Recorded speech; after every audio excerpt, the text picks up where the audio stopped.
Hello everybody, my name is Ann Théato and welcome to the Psychic Matters podcast, episode number 43. Thank you for being fantastic listeners. I am getting some great reviews in from listeners all over the world and I cannot thank you enough for those. I read them with such pleasure and they really, really lift my spirits. So please do keep them coming in.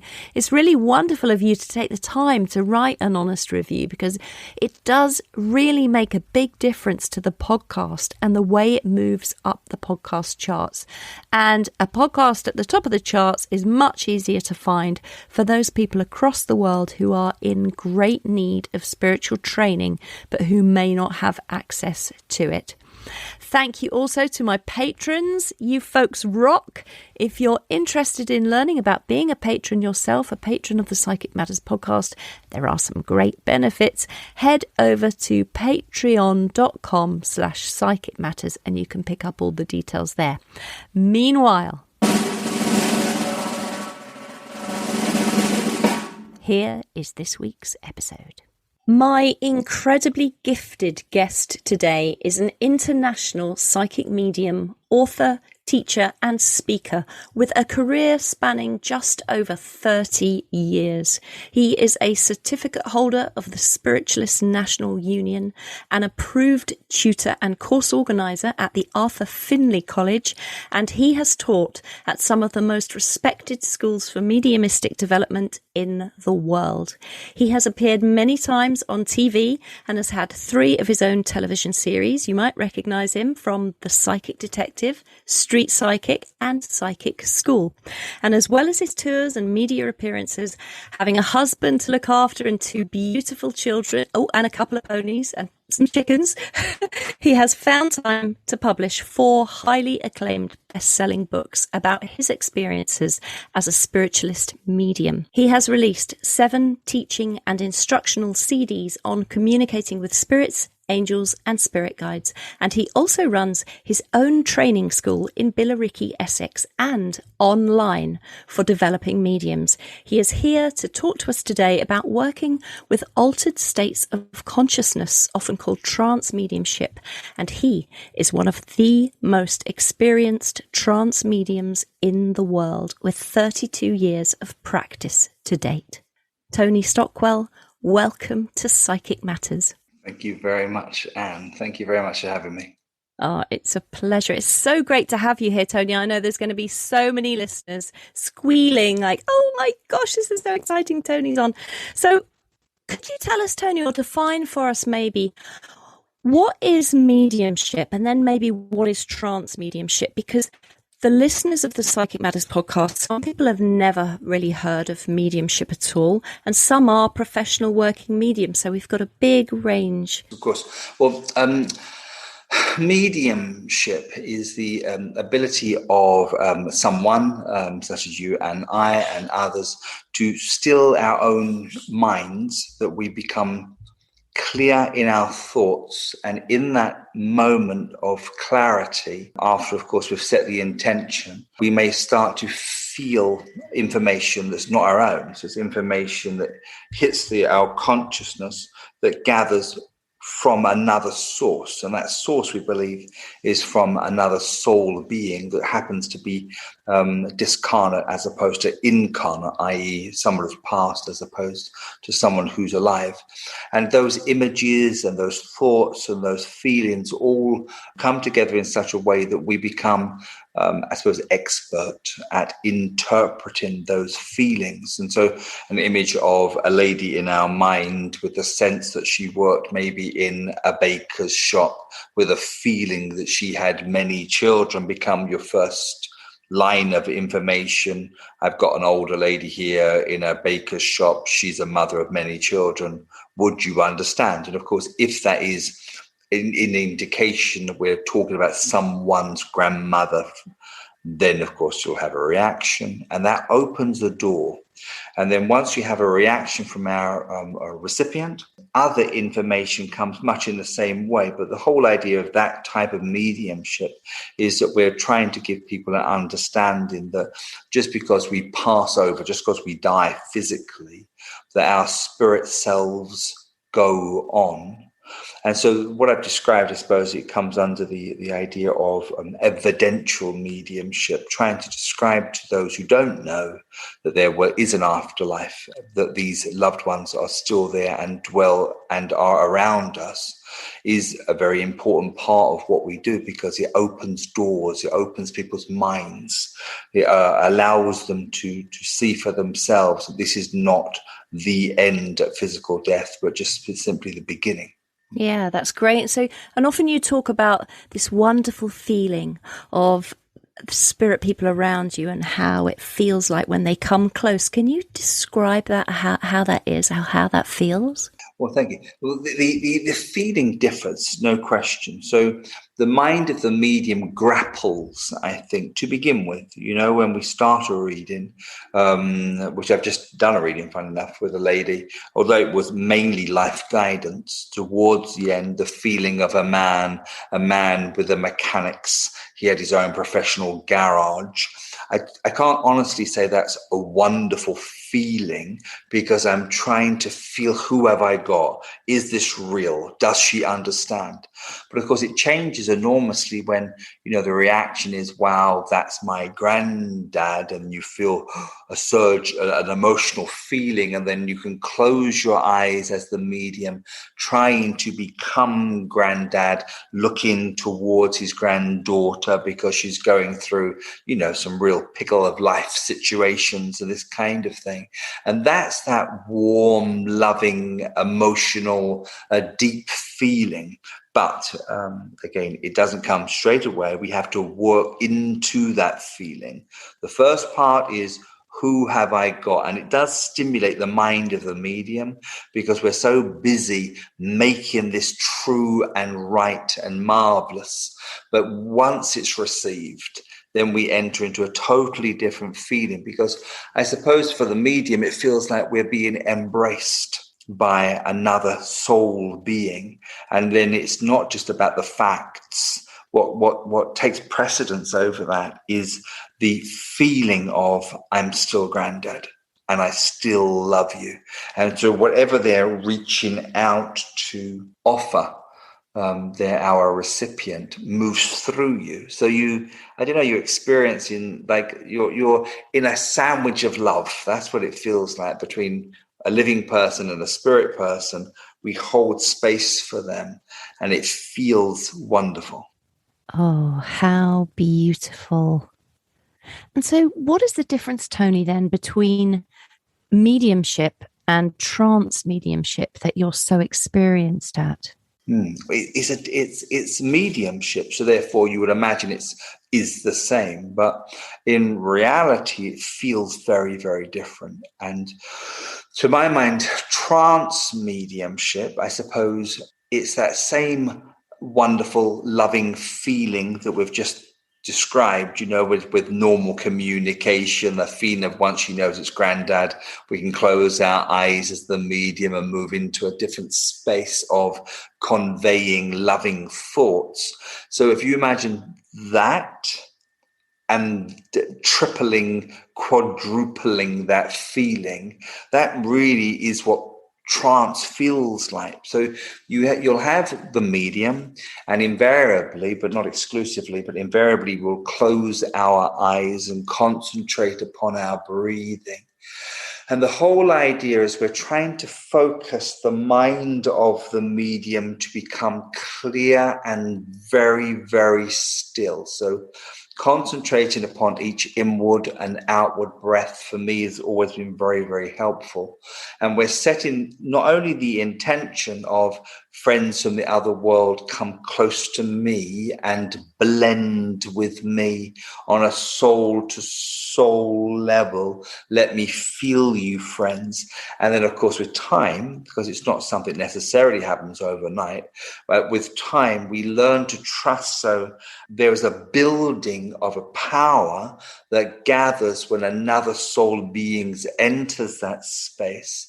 And then there is this balance of, how much of the medium is aware of that, wanting to be aware, because it's a fabulous feeling, knowing that we have to become less than, that we are trying to tuck the mind of the medium somewhere in the heart of the medium. So there's more of the medium for that same soul being to entrance and manifest through. What does that feels like? That feels like the most amazing surrender, but maybe the word surrender isn't always helpful, but imagine being very lightly tucked into the cleanest, whitest duvet and held by the most protective arms. That's kind of what it feels like. And they're holding you, as then they're able then either to speak words through the medium, or maybe another one of its manifestations. Yeah, great. And I've heard you say before that spirit have no interest in merging with our physical body. They've got no interest in the physical, but that what they merge with is our spirit counterpart. So that's what you're describing there, is it?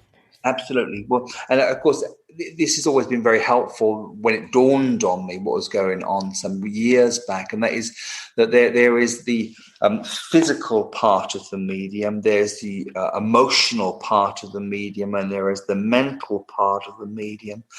But housed within all of that human is the soul of the medium. So the soul of any one of us. There is this eternal light being. There is a soul being from another dimension who is the incarnation. So although you may hear my voice and look at my physical, you may hear the words I speak. That's a manifestation of a number of things. That's a manifestation of my intellect, my emotional response, but also, God willing, is in part, at the very least, a part of my soul trying to convey. So I don't want to make this rather too confusing, but that there is a balance of the human as it operates on a spiritual level, and it's a combination of the things that make up the human and the things that make up the soul. So when spirit come close, I don't think that they actually see us as physical beings as we see each other. So they don't necessarily focus, at least, on our arms and legs or our intellect and that sort of thing. But what they are drawn to is the light of our own soul. So the light of our soul. So the more, with time and effort, that we can surrender, that we might surrender the physical need, the human need to be involved in this process, the lighter we become and the more soul expressive.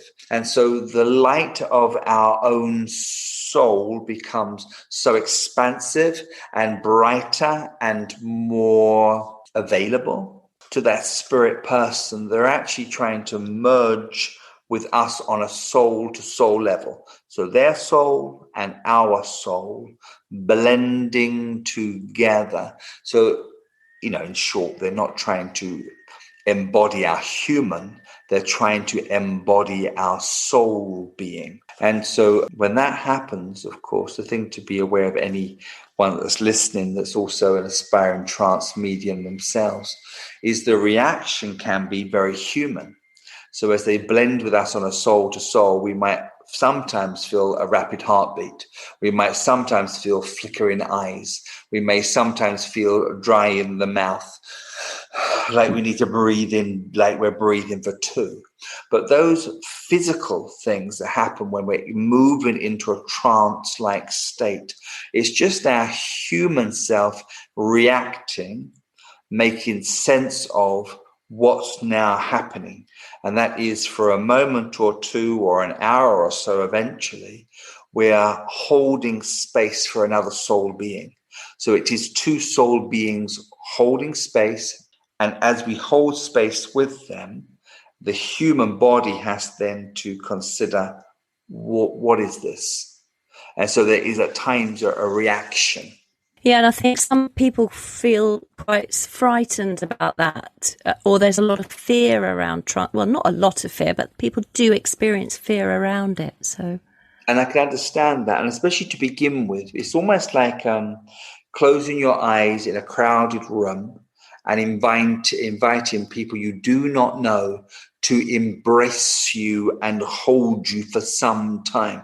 You wouldn't do it. Humans wouldn't do that. No, you wouldn't. Say, I don't know you, anyone in this room, come and embrace me tenderly and hold me. We wouldn't do that.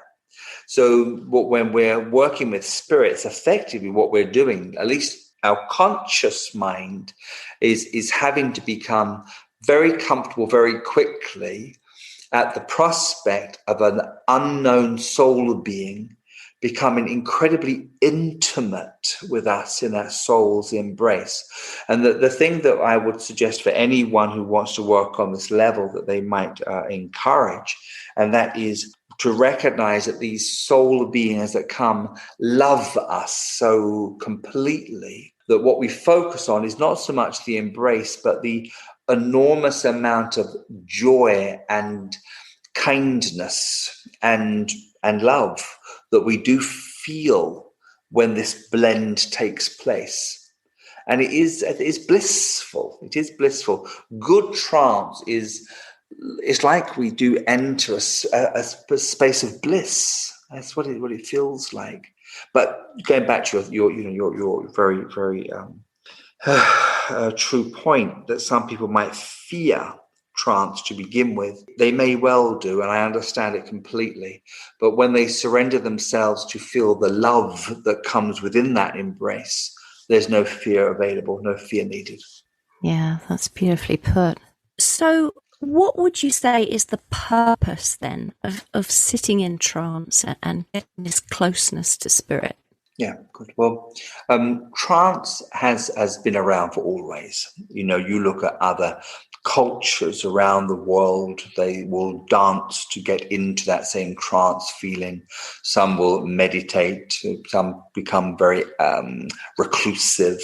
Some may take other substances sometimes to enter this very heady space that makes us available. So we in this, Western world, and from my background, which is very much through the Spiritualist Church, which I honor completely, my tutors were very much of that same vein. And I was very, very lucky to in my earliest development, to see some very good and authentic trance mediumship.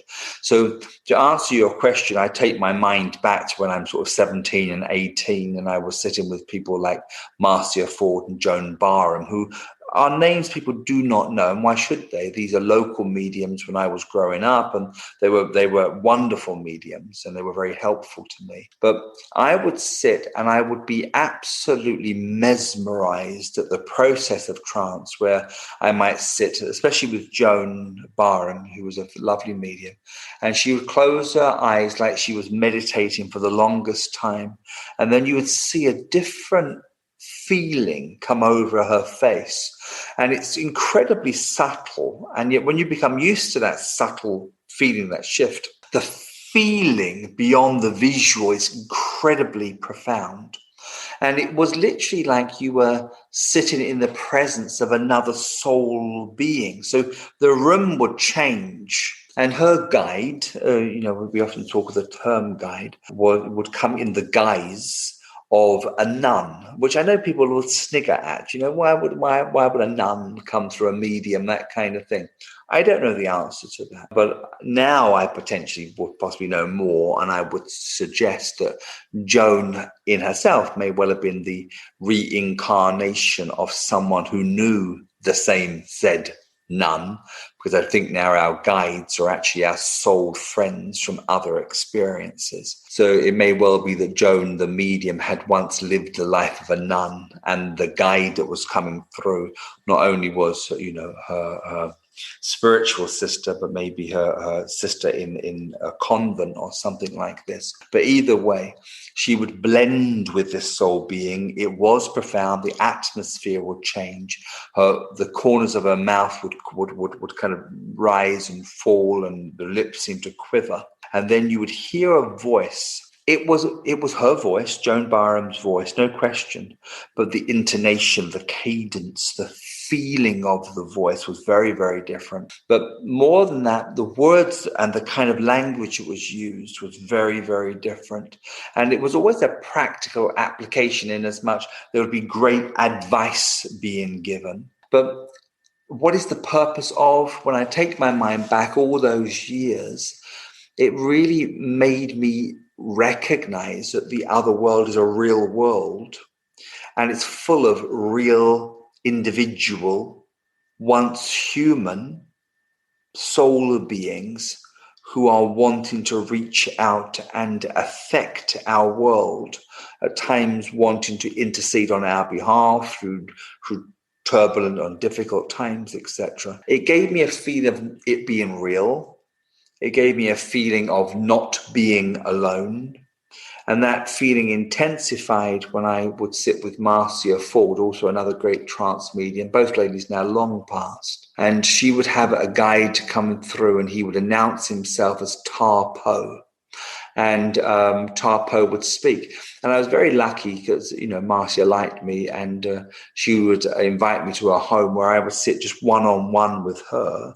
She would go into trance, and then I would speak to Tarpo directly. Now, that was sort of, looking back now, how lucky was I? And he would speak and philosophize, and I could ask any question. And you could argue sometimes maybe the mind of the medium had affected some of that information, maybe so. But there were moments where such clarity was spoken, to my questions. And beyond the words, the feeling in the room was different from normal, let's give Tony some advice kind of information. And it made me actually realize that with trance, it's not ever just about what's said or what you see, or how there could be a change of temperature in the room with the phenomena that is associated to trance. But it is that atmosphere that builds, which really says, we are here, we are about you, know us and know us more. And the more you relax, the more you'll be able to feel the power of the spirit. And so it changes everything. And it's no longer about the evidence. It's no longer about words that suggest. It's no longer even about the philosophy. It's about trance creates a power. And I think it helps to produce the power in such swathes and such volume that you believe in that moment you're sitting within an extension of the spirit world. So purpose of trance, lots of different purposes, when we start looking at transfig and trance healing and all those sorts of other things. But certainly it encourages the seeker to feel the spirit world without having to journey there, upon our death. It gives you a glimpse of an afterlife.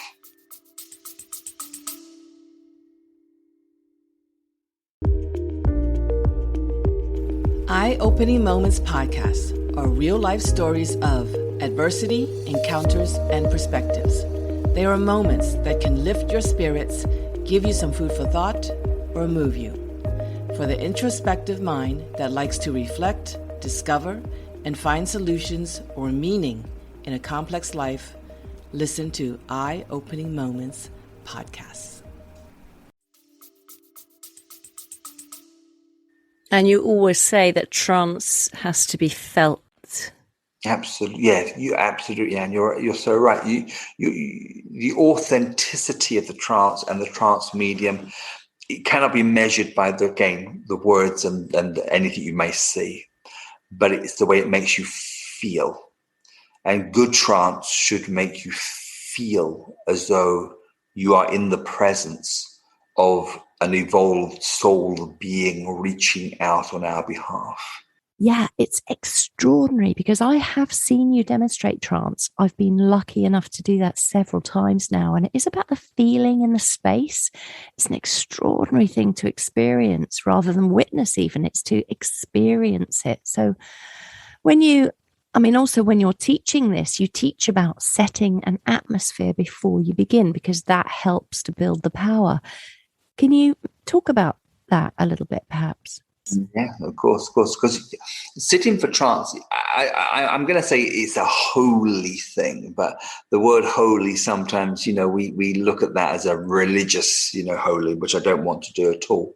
But there is a holy, different feeling that's lighter and brighter and more in tune with that power that some people may call God or the Great Spirit or the power of the universe. And we're trying to align ourselves with a greater power that surrounds us to make all of these wonderful things possible. And so to set the space for trance is an important thing. And it starts with, sitting in a well-ventilated room with comfortable surroundings and all the very practical things. Sitting in a smaller group, for the trance development. Playing with the light to a degree, because although trance isn't all about the phenomena, there can be a phenomena associated to the trance. And that trance phenomena is light sensitive. So I'm a great believer that trance should not be demonstrated in the dark. Absolutely not.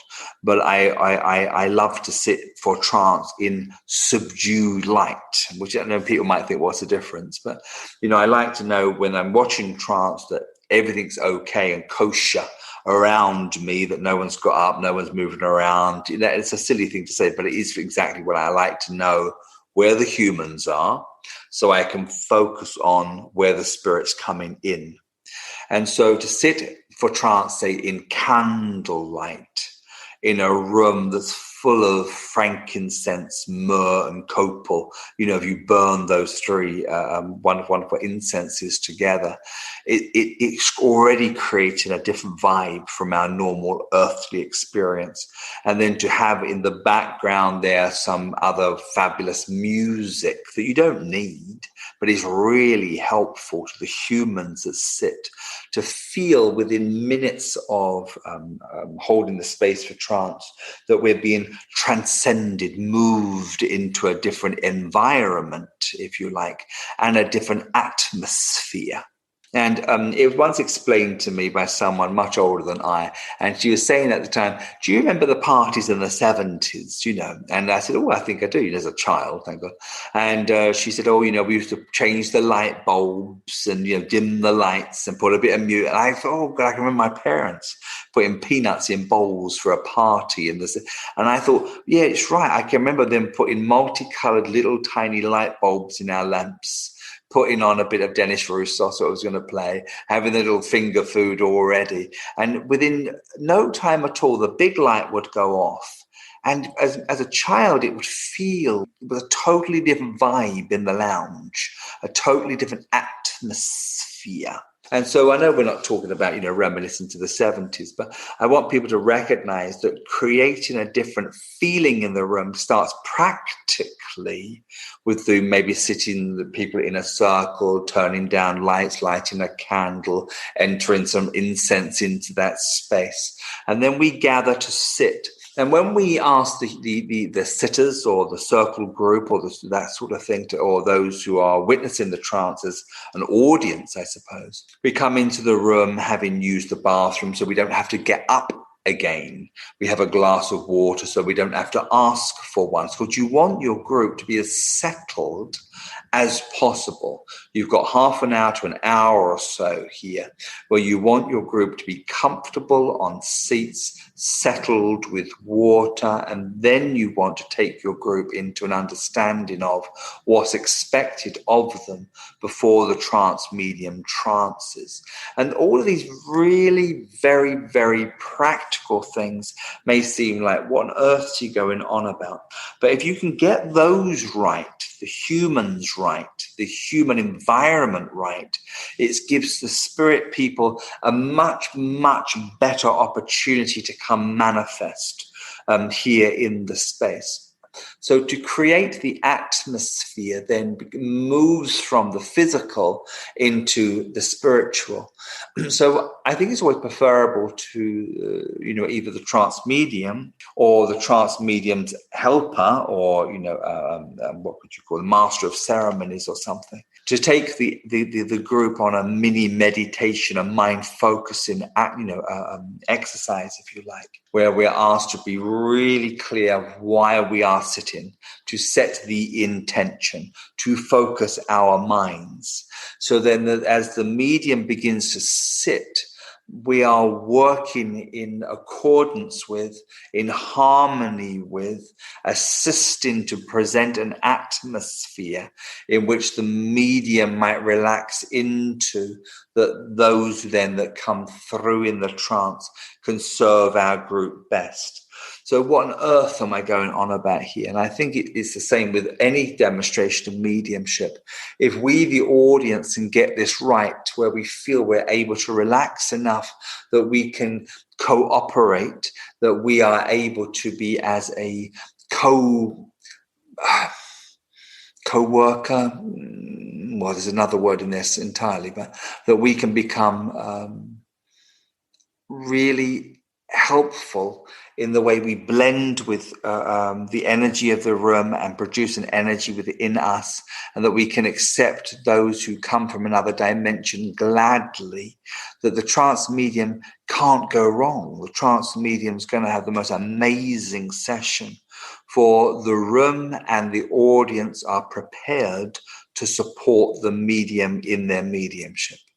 I mean, it's fantastic. I know, because I've been lucky enough to witness this myself again on several occasions when I was watching you giving a trance demonstration, and along with everyone else in the room, so maybe 30, 40 people, everyone seeing the same thing, such as many, many faces flickering across your face, or watching your face change shape, or I've seen, like, from 4 feet away, a moustache grow on your face, a beard. You can see a beard. I mean, it doesn't literally grow, but, that's what we witness. And it's not just my mind making it up, because many other people are seeing exactly the same thing in the room. And they're all saying, oh, I can see a moustache. I can see a beard. So, Tony, is that transfiguration? Is that overshadowing? What is that? Very good. Excellent question. I've been talking to lots of trance groups recently, different trance programs, and we're talking about the visual aspect of trance. So trance in itself is the surrender and the blending of a soul of being with the soul of the medium. Then what may happen as they blend with us and they hold space for us is, as you've already said, the flickering of many faces over the medium's face. And so what is that? So the word that we generally use is transfiguration or transfiguration. And when you look at transfiguration, the word, and I'll stand to be corrected, actually comes from biblical teaching or some kind of a biblical reference. So if you put in transfiguration, go into images on a Google search, you'll see wonderful pictures of Jesus and ascending to heaven, and the light that manifests from as he rises into the other realm. And they refer to the word transfiguration. So I think the word has been used by those who are well gone now, long past to the other world, possibly mediums, from the late 1800s and early 1900s. And most of their religious instruction was from a Christian-based religion, in the main. So I think the word transfiguration has been used. What does it really mean? I think most people in the know will talk of transfiguration when it's almost you stand at the side of the medium or sit at the side of the medium, and there's almost like an independent face over the medium's face. So I've seen this before. I know it's going to be very true. When I sat some years before the late Gene Skinner passed, who was a wonderful transfiguration medium from the Northeast. And I was lucky to sit with her on a number of occasions. And I looked at the side of her whilst hosting an event for Jane. And you could see her face and its outline and that sort of thing is the outline of her face. And then over her face was a misty, moving, I'm going to say the word mask, but flimsy, moving mask. Fascinating, absolutely fascinating. So I often use the word transfiguration really when something's rather substantial that builds over the features of the face of the medium. Now, when you talk about these flickering faces, I don't think they require that same mask or that depth or that physicality to them. So what is that called? I'm not so sure myself after all these years, but I think an overshadowing is a good term. It's a good space or good word to use. Reflections of spirit, transplantation. There's lots of different words that we might use, but I think being overshadowed fast and furiously when the energy is up and it's highest. But you can't say it's not real, because I know for a fact people often call out seeing people long dead over the face of the medium in a very profound way. People often will cry and call out, and they've seen people's faces over the face of the medium. Most of my experience is just my own mediumship, but I'm sure it happens in other people's mediumship too. But that idea of seeing, as an audience member, the face of someone you love over the face of the transfiguring medium, you can't take that away from someone. I mean, that's the evidence and the confirmation that we seek out, isn't it? Yeah, and it's an extraordinary thing, because I did witness that myself with one of my uncles flashed across your face for a nanosecond, and it really took me by surprise. I was like, oh my goodness, it was extraordinary. I find that funny because, I'm maybe probably heavier than I should be, white, full-faced, and yet people will talk about seeing other relatives and loved ones that are totally different shape and size and skin color, skin tone, but you can't see. So I was only speaking to one of my ladies only about possibly 3 or 4 weeks ago now, and she's an African American lady, but she said, I saw my mother, and the skin seemed to go dark, her mother's features for a moment or so. How the hell do you do that sort of thing? Because that is, you would imagine if it was just, people looking and hoping that they might only see people that vaguely resembled the medium, whatever the medium looked like.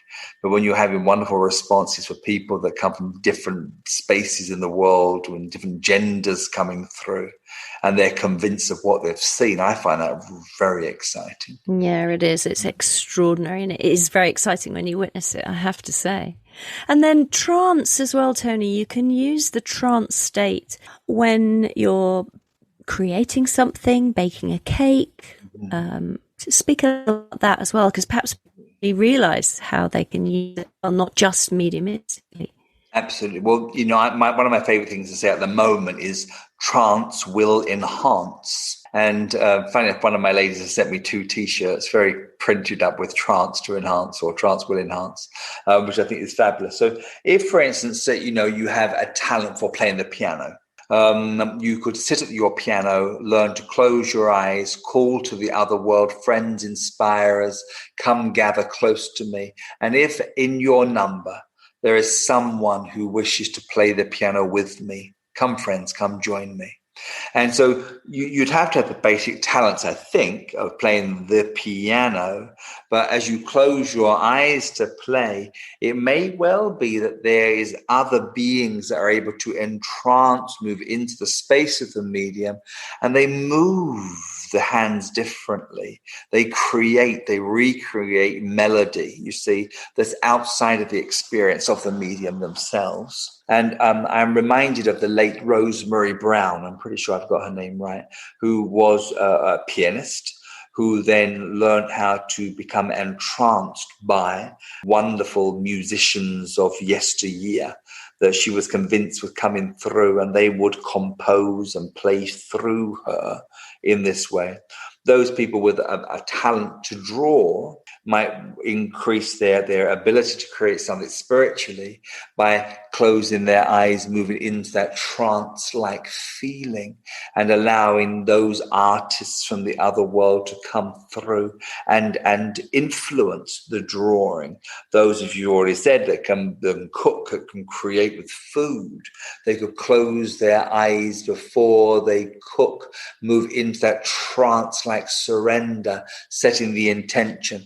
If there's any marvelous Italian cooks in your group today, or anyone that wants to come work with me, come and inspire me. And so to the layman, as they continue to cook in that day, moving into a space of wonderful deepness, and I'm going to use the word surrender again, but cooking like they should cook, but feeling deeply inspired to add a little more of this and a little less of that. Spirit can come through and cook all over again by inspiring the mind of the chef, etc. And you can pretty much, talk of anything about anything, car mechanics, a hairdresser, makeup artist, etc. I think it's easier if you have a basic talent or a good talent for the thing you're working with. Then it's so much easier for spirit to come in and gently inspire and offer a helping hand through inspiration. Yeah, so, and you can do that in a lit room and the workplace, etc. So trance will enhance, trance will inspire and will improve anything we do creatively. Yeah, beautiful. And then going back, Tony, who were our early pioneers of trance mediumship? Where did it come from? Well, I think it's been around for always, and I am reminded of my one of my good friends. Her grandmother was a spiritualist medium, but there's no television back then, and the grandmother would just sit and talk to her granddaughter who lived with her by the embers of a fire, and would quite often close her eyes almost to fall asleep, and her guide would speak to her directly. So, I'm thinking of this one old lady from Yorkshire many years ago who would literally close her eyes and allow other people to speak through her. But there have been famous trance mediums before, people have worked in this way, and not that I know lots about the work of Andrew Jackson Davis and people like that would work.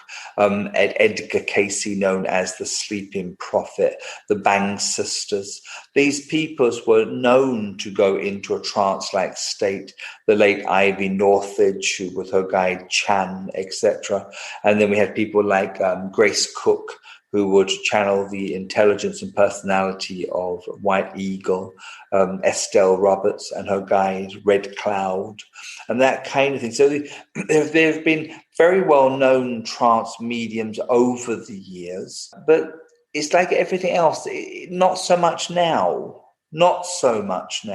There's a couple of trance healers that I know that work very well, I'm sure, and they would work through and with one of their guiding spirits, to bring a healing to those in need. But it's almost, I don't want to say fallen out of vogue, if that's clumsy. But where, in my youth, sort of 36 years ago when I started, I would go to a Sunday service, and quite often the medium would go into trance, standing up and offer the service, or the address rather, in trance. And that was commonplace back then. No one thought anything strange in that at all.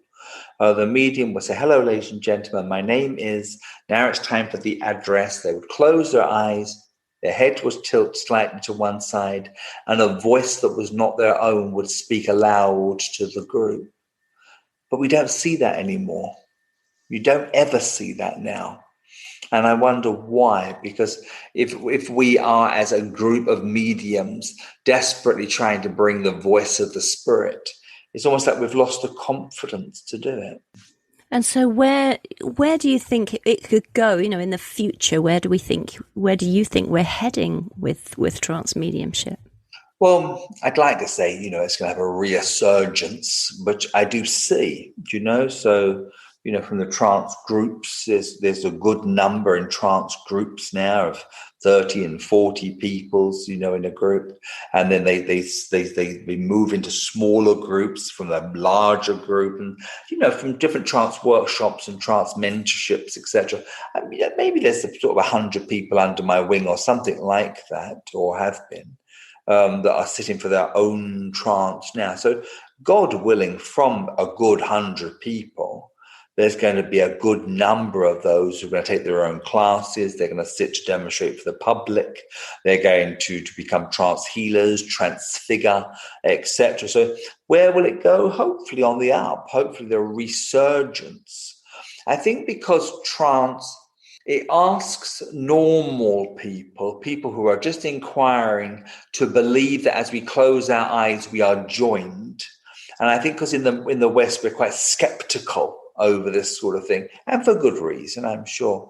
But if people just be open-minded enough to support the mediums who are advancing, that are developing, and recognize it's not, to begin with at least, all about the healing and all about the transfigure and all about the voice, but rather more the atmosphere, and look to that first. What I hope is trance will become commonplace. Trance will be very much back on the map.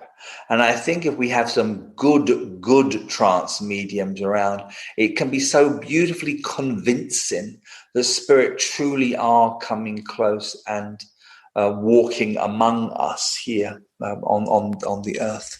That if we can allow people to recognize that as true and valid, then I think what trance may become is a very real portal between worlds. Because I'm quite convinced again that trance mediums become a portal between the two dimensions, and that anything can happen when that truly opens. So exciting. And you are a fantastic teacher, Tony. And I know that you've been teaching trance mentorship schemes for years now, and you have one that's about to begin again later this year. What if people were interested in going on those courses? Can you explain what you teach and maybe what people might experience on those? Yeah, sure. Of course. Thank you for asking. The new trance program is monthly meets with me. Me desperately trying to present something that I've never said before, a unique perspective with regards to trance, giving practical advice of how to sit, what to sit for, moving each month as along to different aspects of trance. And all during that time, after the first few months, giving people an opportunity to set up mini groups that sit, weekly, that people then can put into practice what it is I'm trying to teach. Then we get together, I think it's 2 sessions in the course, that people sit with me on a one-on-one, that I might advise and move them on a little bit more of their trance. Some opportunities to watch me demonstrate trance mediumship is another thing entirely. So I sit exclusively for the groups assembled. Yeah, so it's anything and everything, but trying to support, trying to come up with fresh information and giving people the courage, I suppose, to sit for their own trance development in a way that feels safe and authentic. And of course, holding people aright when they have a little crises of faith and that kind of thing, because the whole thing is so marvelous that I think sometimes our human selves battle. Is this possibly real? Because it's almost too marvelous to behold. But I think that's what's so wonderful about your mentorship programs, that you are there to secure and support and nourish and nurture and guide. And it's such a safe and beautiful space to learn and develop in. And also with you, I've been lucky enough to do mentorship programs with you in the past, and you always teach from a place of almost direct connection from spirit. And so your teaching is always completely fresh in the moment. And I think that's what's so exciting about it. Oh, bless you for saying so. Yeah, it's very kind. But, I just pride myself on desperately trying to present something that I've not thought of weeks before. So I think a great part of spiritual teaching is also trying to be open to fresh layers of information. So I do see teaching our work, whether it be trance, mediumship, or anything else, as a part of mediumship. So we're attracting fresh perspectives from other minds. And so just before you go, because I know you've been speaking to us for a long time and we so appreciate it, but perhaps for those people who, for whatever reason, won't be able to come to one of your mentorship programs, have you got a small exercise you can advise them, maybe something that they can do just in that light trance state? Oh, absolutely. So it would start with sitting comfortably and sitting in a space you're unlikely to be disturbed. Maybe it's turning down the lights a little bit. So it's creating that cozy atmosphere. With eyes closed, focus on the breath, deep and rhythmic. Concentrating on each inward and outward breath. And I would simply breathe for a minute or two, which may seem an awful long time, but it works. Sit to breathe, and when a conscious thought jumps into your awareness, breathe and take the concentration back to the inward and outward breath. And then send in a thought clearly, concisely, guardian spirit, come close to me. So attract one who no doubt walks with you in any case, as done for always. Come blend with me, come move into my space. And then take the thought back to the inward and the outward breath. And then maybe some minutes later, I encourage you again, friend, come blend with me, come sit with me, back to the breath. And then as you go back again, it will feel different each time because the process of trance is subtle yet profound. So each time you go back, come close, you'll start to feel they're much closer than you realized. And what you're looking for, the goal here is almost to sit like you're being embraced by someone who loves you more than you've ever realized. And it should feel warm and centered and good. Sit maybe 15 minutes at a time and then breathe, moving fingertips and toes, grounding yourself and come back. No fear, no theater, no silly, just a gentle blending feeling of loving soul beings. That is beautiful. Thank you so much for going through that. That's just wonderful for people to have that to try out at home. Tony, thank you so much for your time today and sharing so willingly your knowledge for everybody here for the Psychic Matters podcast. We really, really appreciate your time. No problem at all. Thank you, Anne, for asking me. Thank you. Well, that was Tony Stockwell giving us as much information as he could in the time we had together about trance mediumship and associated phenomena. I do urge all of you to go sign up with Tony for his online trance mediumship and associated phenomena 10-month mentorship program. If you are interested and would like an application form or want to know further details, please send an email to tonystockwellpa@gmail.com, PA personal assistant, tonystockwellpa@gmail.com, which funny enough, will come through to me as I'm helping Tony with the administration for that program. So if you do email, please let us know what you thought of this episode. I'd love to hear your feedback. You could write a review for it as well on iTunes or Stitcher. That would be great. All the links and resources mentioned by Tony in this episode can be found in the show notes, plus a full transcription. And those show notes are over on my website, AnnThéato.com, AnnTheato.com. So head over there and you can pick everything up. Do come and join the Psychic Matters podcast Facebook group page as well. There's some interesting discussion going on over there about all things paranormal. I'll be back with you in a fortnight, and meanwhile, our collective huge thanks go to Mr. Tony Stockwell for agreeing to willingly share his wisdom and expert knowledge with us all. Have a very successful couple of weeks, everybody. Keep well, and until next time, my name is Ann Théato, and thank you for listening to Psychic Matters.